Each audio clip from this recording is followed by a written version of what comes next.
Over there in the distance where you can see some houses, I walked past there a few days ago and down the path that went out towards the sea through that forest that you can see over there on the right.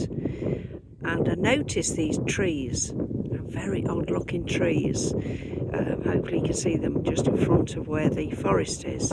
They're all dead. The weird thing was they all looked like they died at the same time, and I wondered why.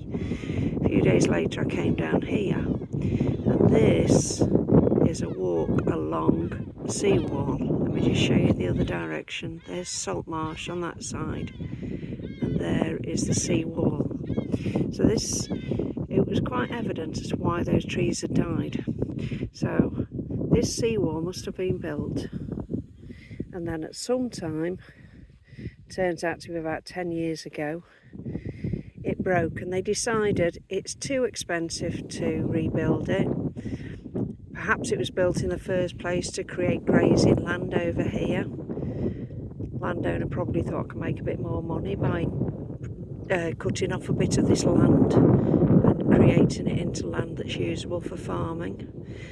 But eventually, as I say, this wall must have broken down with the force of the water, and it was decided it wasn't worth rebuilding it. It just cost too much money.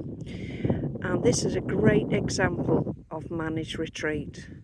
So once that wall was broken, the water could then run into this land, and it's turned it back into salt marsh. So those plants that you can see over there, they are resistant to salt. They can grow where the water is very salty.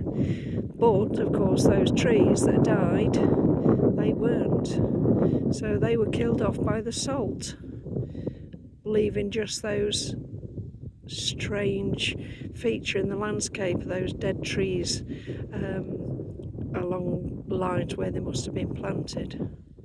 So as I say, great example of managed retreat. Not worth rebuilding the wall, but created a fantastic nature reserve. Nature came back here, some amazing birds and other creatures, and created a beautiful area for people to enjoy.